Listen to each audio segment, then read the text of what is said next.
కక్ష రాజకీయాలు చేస్తా ఉన్నారు. ఈరోజు ఈ లిక్కర్ స్కామ్ చూస్తే ఫస్ట్ ఏమో 50,000 కోట్లు అన్నారు, తర్వాత ఏమో 30,000 కోట్లు అన్నారు, తర్వాత ఏమో 20,000 కోట్లు అన్నారు, తర్వాత 3,000 అన్నారు, ఇప్పుడేమో 2,000 చిల్లర, రేపు 1000, తర్వాత 500, తర్వాత ఉంటుందో లేదో కూడా తెలియదు. ఈ లిక్కర్ స్కామ్ మనం చూస్తే ఎక్కడా కూడా దానికి సంబంధించిన ఆర్థిక లాభాలు లేవు, డబ్బులు పట్టుకుంది లేవు, ఆధారాలు లేవు. సరే ఈ అకౌంట్ లో నుంచి ఎక్కడికైనా ట్రాన్స్ఫర్ అయినాయి అంటే అవి కూడా లేవు. కేవలం కొంతమంది అధికారులను పిలిపించుకొని బెదిరించి మీకు ఉద్యోగాలు ఇబ్బంది చేస్తాం, రకరకాల కేవలం కొన్ని ఒక స్టేట్మెంట్స్ వల్ల తీసుకొని ఆధారాలుగా, ఒక నోటి మాట ఆధారాలుగా తీసుకొని ఈరోజు ఒక మాజీ ఐఏఎస్ని కానీ, అలాగే ఈరోజు ఎంపీగా, మూడోసారి ఎంపీగా 40-50 సంవత్సరాలుగా పెద్దిరెడ్డి కుటుంబం చిత్తూరులో చంద్రబాబు నాయుడు గారికి వ్యతిరేకంగా ఒక బలమైన వర్గంగా, కుటుంబంగా వెలుగొందుతున్న పెద్దిరెడ్డి కుటుంబం నుంచి వచ్చిన మూడోసారి ఎంపీగా ఉన్న మిథున్ అన్న మీద ఈరోజు కేసు వేయటం కూడా, అరెస్ట్ చేయటం కూడా చూసాం. దీనికి సంబంధించి మిథున్ అన్నకు సంబంధించి ఆయన ఎంపీ, వాళ్ళ తండ్రి ఆ శాఖ మంత్రి కూడా కాదు. అయినా సరే ఏదో రకంగా తాన్ని కూడా తీసుకొచ్చి ఇరికిచ్చేస్తే జగన్మోహన్ రెడ్డి గారిని తర్వాత ఇబ్బంది పెట్టచ్చు అనే ఒక దీంట్లో కేవలం ఒక అబద్ధపు వీటితో ఈరోజు అన్ని కూడా చూస్తా ఉన్నారు. ఏమన్నా అంటే ఈ 2019-24లో లిక్కర్ ఆదాయం తగ్గింది, జగన్మోహన్ రెడ్డి గారు వచ్చిన తర్వాత లిక్కర్ అనేది పూర్తిగా కూడా ఆదాయం తగ్గిందని చెప్పి ఒక తప్పుడు మాటలు మాట్లాడుతున్నారు. కానీ వాస్తవానికి జగన్మోహన్ రెడ్డి గారు వచ్చిన తర్వాత అన్ని షాప్స్ కూడా గవర్నమెంటైజ్ చేయడం జరిగింది. ప్రతి షాప్ లో కూడా ఒక ట్రాన్స్పరెన్సీ తీసుకురావడం జరిగింది. బెల్ట్ షాప్స్ అరికట్టడం జరిగింది. ఈరోజు అందరూ గుర్తుపెట్టుకోవాల్సింది, రాష్ట్ర ప్రజలందరూ కూడా,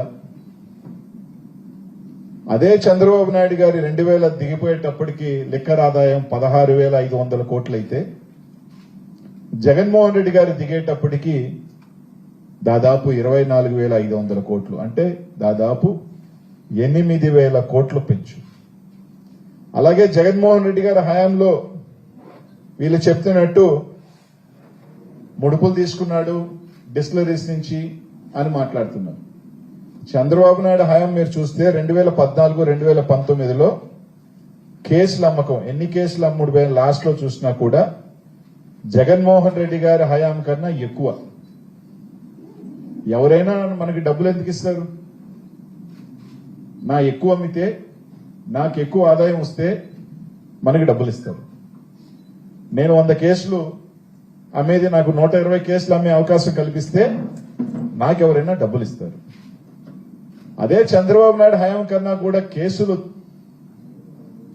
తక్కువ అమ్మి ఆదాయం ఎక్కువ వస్తే ఏది ట్రాన్స్పరెన్సీ అని అడుగుతా ఉన్నాం. చంద్రబాబు నాయుడు హయాంలో ఏదైతే డిస్టిలరీస్ కి అమౌంట్ ఛార్జ్ చేసిందో ప్రభుత్వం, అదే అమౌంట్ ని 2019-24లో కూడా ఛార్జ్ చేసింది. ఈరోజు మేము ఒకటి అడిగేది ఏంటంటే, 2014-2019లో యావరేజ్ లో మీరు దాదాపు 3 కోట్ల పైగా కేసులు అమ్మితే, జగన్మోహన్ రెడ్డి గారి దగ్గరకు వచ్చేసరికి దాదాపు 2.7 2.8 కేసెస్ ఉన్నాయి, క్రోర్ కేసులు.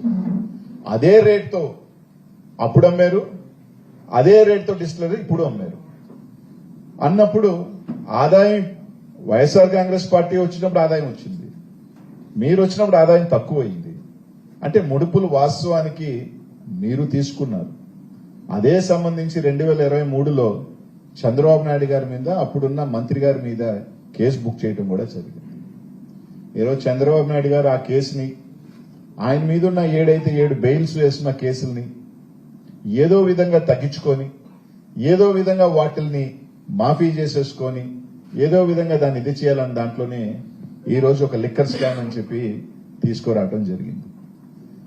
అదే చంద్రబాబు నాయుడు హయాంలో 4,000 చిల్లర షాప్స్ ఉంటే జగన్మోహన్ రెడ్డి గారు వచ్చిన తర్వాత దాన్ని 2,000 చిల్లరకి తగ్గించాడు. అంటే షాప్స్ ని తగ్గిస్తూ ఆదాయాన్ని పెంచిన జగన్మోహన్ రెడ్డి గారు స్కామ్ చేసినట్ట, షాప్స్ ని పెంచి ఎక్కువ కేసులు పెట్టి కూడా ఆదాయాన్ని తగ్గించిన చంద్రబాబు నాయుడు గారు ముడుపులు తీసుకున్నట్ట అన్నది కూడా ఒకసారి ప్రజలందరూ కూడా ఆలోచన చేయాలని. ఇదే చంద్రబాబు నాయుడు హయాంలో 20-25 డిస్టిలరీస్ ఉంటే 70% ఆఫ్ స్టాక్ కేవలం 6 డిస్టిలరీస్కి ఇచ్చాడు. అదే జగన్మోహన్ రెడ్డి గారు ఇంకా బెటర్ గా అందరికీ ఇచ్చారు. దీంట్లో ఒక్క డిస్టిలరీ కూడా జగన్మోహన్ రెడ్డి గారి ప్రభుత్వంలో రాలా. 2019 తర్వాత ఒక్క డిస్టిలరీ కూడా జగన్మోహన్ రెడ్డి గారు ఇవ్వాల. కానీ రాష్ట్రంలో ఉన్న 20 డిస్టిలరీస్ చంద్రబాబు నాయుడు గారు ఇవ్వడం జరిగింది. ఆయన ప్రభుత్వంలో 14 డిస్టిలరీస్ ఇవ్వడం జరిగింది. జగన్మోహన్ రెడ్డి గారి ప్రభుత్వంలో ఒక్క డిస్టిలరీ కూడా ఇవ్వాల. అంటే డిస్టిలరీస్ ఆయనే ఇచ్చాడు, కొత్త మందు పర్మిషన్లు ఆయనే ఇచ్చాడు, కేసులు ఆయనే అమ్మాడు, ఆదాయం తక్కువ వచ్చింది. అదే జగన్మోహన్ రెడ్డి గారి ప్రభుత్వంలో గవర్నమెంట్ షాప్స్ తీసుకొచ్చి లిక్కర్ షాప్స్ తగ్గించి కేసులు తగ్గిన ఆదాయాన్ని పెంచిన జగన్మోహన్ రెడ్డి గారు ముడుపులు తీసుకున్నారా అనేది ఒకసారి ఆలోచన చేయాలి.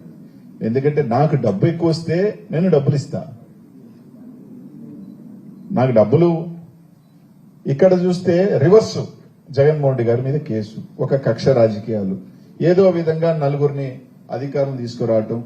అసలు దీంట్లో ఇంకో గమ్మత్తైన విషయం ఏంటంటే ఎక్కడైనా పోలీసులు విచారణ చేస్తారు, కానీ మన రాష్ట్రంలో పాపం పోలీస్ అధికార యంత్రాంగమే వాళ్ళు స్పెక్టేటర్స్ గా నిలబడిపోయినారు. డిఐజీ ర్యాంక్ అధికారులే ఏమీ చెప్పుకోలేక ఈ రాష్ట్రంలో జరుగుతున్న పరిణామాలు. ఎందుకంటే సుప్రీంకోర్టు నుంచి ఒక లాయర్ వస్తాడు, ఆ లాయర్ కూర్చుంటాడు, వీళ్ళతో ఎలా కేసుని ఫైల్ చేయాలా, ఏ విధంగా కేసుని తీసుకురావాలి, ఏ విధంగా ఒక కేసుని బిల్డప్ చేయాలి, ఏ విధంగా జగన్మోహన్ రెడ్డి గారిని ఇరికించాలి, ఏ విధంగా జగన్మోహన్ రెడ్డి గారి చుట్టుపక్కల ఉన్న ఒక వలయం పన్నాలి, ఏ విధంగా ప్రజల్లోకి తీసుకువెళ్లాలని చెప్పి ఒక సుప్రీంకోర్టు లాయర్ స్థాయిలో చంద్రబాబు నాయుడు గారు ఆయన కూర్చుంటారు. కూర్చున్న తర్వాత వాళ్ళు అన్ని చెప్పిన తర్వాత దాని అనుగుణంగా పోలీస్ యంత్రాంగం పనిచేయటం తప్ప పోలీస్ యంత్రాంగం విచారణ చేసో లేదా డీఐజీ స్థాయి అధికారులు విచారణ చేసో ఈ కేసు నడవట్ల. కేవలం ఒకటైతే గుర్తుపెట్టుకోవాలి, జగన్మోహన్ రెడ్డి గారిని ఆయన అనుచరుల్ని ఆ నాయకుల్ని కేసుల్లో భయపెట్టడమో, కేసులను పెట్టి జగన్మోహన్ రెడ్డి గారిని వైఎస్ఆర్ కాంగ్రెస్ పార్టీని మీరు తగ్గించాలనుకుంటే అంతకన్నా మూర్ఖం ఇంకోటి ఉండదు. ఎందుకంటే వైఎస్ఆర్ కాంగ్రెస్ పార్టీ జగన్మోహన్ రెడ్డి గారిని 16 నెలలు జైల్లో పెట్టిన తర్వాత ఎంత బలంగా పెరిగిందో మనందరం కూడా చూసాం. ఈ రోజు కూడా మీరు జగన్మోహన్ రెడ్డిని ఇబ్బంది పెడితేనో జైల్లో పెడితేనో ఈ పార్టీ కనుమరుగైపోతుందంటే అంతకన్నా మూర్ఖం ఏముండదు. ఇంకా పార్టీ ఇప్పటికే చూస్తా ఉన్నారు, మీరు చేస్తున్న అక్రమ కేసుల వల్ల, మీరు చేస్తున్న అరాచకాల వల్ల ఎప్పుడు రాని ఏ ప్రభుత్వానికి ఈ భారతదేశంలో మొట్టమొదటి సంవత్సరంలోనే ఇంత వ్యతిరేకతతో ప్రజలు రోడ్డుకెక్కే విధానం. జగన్మోహన్ రెడ్డి వస్తున్నాడు అంటేనే ఆఖరికి మీరు హెలికాప్టర్లు స్థలం ఇవ్వకుండా జగన్మోహన్ అరికట్టే పరిస్థితిలో మీరు వెళ్లారంటే, కట్టలు తెంచుకొని ఈరోజు ప్రజలు రోడ్డుకి ఎక్కుతున్నారు అంటే కేవలం మీరు చేస్తున్న ఒక అరాచక పరిపాలనను మాత్రం గుర్తు చేస్తా ఉన్నాం. ఈ రోజు మీ విధంగా కేసులు పెడితే మేము ఇంకా బలపడతాం. మహా అంటే మీరు ఒక 30 రోజులు 40 రోజులు మా నాయకుల్ని మమ్మల్ని జైల్లో పెడతారు, ఒక సునకానందం పొందొచ్చేమో, కానీ ఇంకా రెట్టింపు ఉత్సాహంతోనే ఈరోజు పనిచేస్తాం. అసలు ఈ కేసుకి సంబంధించి మీరు చూస్తే పోలీస్ వ్యవస్థ పలానాయన్ని రేపు అరెస్ట్ చేస్తాననక ముందే ఒక ఎల్లో మీడియా రాసేసి ఉంటుంది, ఈయన్ని అరెస్ట్ చేస్తారు, ఈ విధంగా అరెస్ట్ చేస్తారు. అదే విధంగా నెక్స్ట్ రోజు పోలీస్ వ్యవస్థ పనిచేస్తా ఉంది. నిన్నే చూసాం, ఛార్జ్ షీట్ సబ్మిట్ కూడా చేయలే, కానీ ఛార్జ్ షీట్ లో ఉన్నాయన్నీ ఎల్లో మీడియా ఈ విధంగా ఈ విధంగా ఈ విధంగా ఈ విధంగా వేసుకుంటా పోతా ఉంది. ఎందుకంటే 5 నెలలు మీరు చూడండి, ముందు పలానా ధనంజయ రెడ్డి గారిని వారం రోజులు అరెస్ట్ చేస్తారు, ధనంజయ రెడ్డి గారికి సంబంధించి ఇవి ఉన్నాయి అనేది ఏబిఎన్ లోనో లేకపోతే ఇంకొక ఈనాడులోనో వస్తుంది, వారం తర్వాత అది జరుగుతుంది. అంటే పోలీసు వ్యవస్థ నడుపుతుందా లేకపోతే ఎల్లో మీడియా ఇది నడుపుతుందా అనేది స్పష్టంగా అర్థమైపోతుంది. గతంలో మిథునని 2017లో అరెస్ట్ చేశారు, ఒక 20 రోజులు జైల్లో పెట్టగలిగారు. మళ్ళీ వాళ్ళే పోయి ఇది రాంగ్ కేసు అని చెప్పారు, జగన్ మిథున బయటకు వచ్చాడు. రేపు ఈ రోజు పెట్టారు, రేపు మళ్ళీ వాళ్ళే పోయి అవన్నీ తూచంటారు, మళ్ళీ బయటకు వస్తారు. మీరు సునకానందం పొందాల్సిందే తప్ప ఈ కేసు ఎక్కడ ఒక ఆధారాలని కేసు, నిలబడే కేసు కూడా కాదు. ఈరోజు ఒకటే చెప్తా ఉన్నాం, ఈ విధంగా మీరు తప్పుడు దీంతోనో జగన్మోహన్ రెడ్డి గారిని, వైఎస్ఆర్ కాంగ్రెస్ పార్టీని, పెద్దిరెడ్డి కుటుంబాన్ని, నిజమే పెద్దిరెడ్డి కుటుంబం అంటే చంద్రబాబు నాయుడు గారికి భయమని, పెద్దిరెడ్డి కుటుంబాన్ని అణిచివేస్తే గాని ఆ చిత్తూరు జిల్లాలో, ఎందుకంటే చంద్రబాబు నాయుడు గారికి ఎంత ఉనికున్నా చిత్తూరు జిల్లాకు వచ్చే తలకే వాళ్ళు జగన్మోహన్ రెడ్డి గారికి ఉన్న అండగా వల్ల కావచ్చు, దానివల్ల ఏదో రకంగా అణిచివేయాలని, సంబంధం లేని వ్యక్తులందరినీ కూడా ఏదో రకంగా, ఎందుకంటే ఆయన లిక్కర్కి సంబంధించి వాళ్ళు, ఆయన మంత్రి కాదు, ఆయన ఎంపీ, ఏదో విధంగా తీసుకొచ్చి ఇరికిచ్చే కార్యక్రమం, ఈరోజు జగన్మోహన్ రెడ్డి గారి మీద బురద జల్లే కార్యక్రమం, ఏదో విధంగా జగన్మోహన్ రెడ్డి గారిని తప్పు కింద పెట్టించే కార్యక్రమం చేయటం తప్ప ఆయన మీద 7 కేసులు ఉన్నాయి, దానికి సంబంధించి పురోగతి లేదు. 2023లో ఇదే లిక్కర్ కేసు 6 డిస్టిలరీస్ కే 70% కట్టబెట్టారు. దీనికి సంబంధించి ఒక పెద్ద స్కామ్ ఉంది, దాని గురించి ప్రస్తావన లేదు,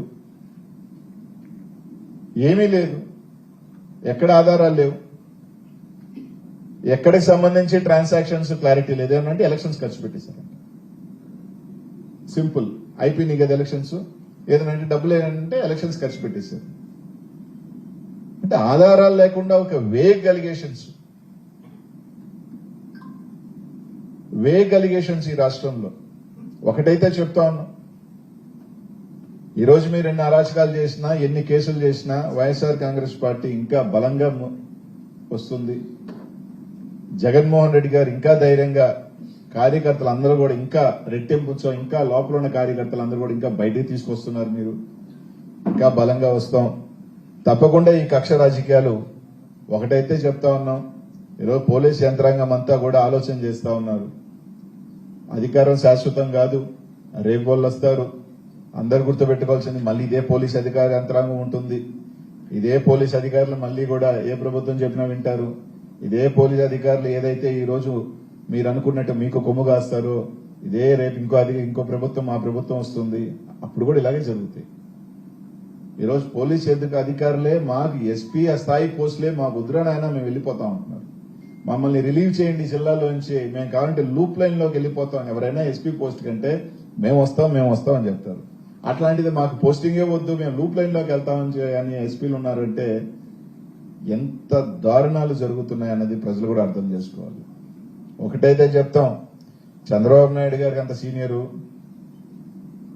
40-50 సంవత్సరాల రాజకీయాల్లో ఉన్నాడు, ఆయనకి తెలిసి ఉండాల అధికారం ఎప్పుడూ శాశ్వతం కాదు, ఇది ఒక చక్రం.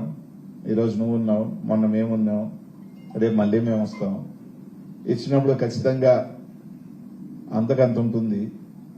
రాజకీయాలు మీరు మంచి చేయాలి కానీ కక్ష చేసే రాజకీయాలు, నిన్న జగన్ అన్న చెప్పినట్టు ఎవరి చేతుల్లో ఉండరు. ఈ రోజు మీరు ఎంత ఇబ్బంది పెట్టాలని చూస్తే రేపు ఏ కార్యకర్త కూడా ఎవరి మాటలు వినరు.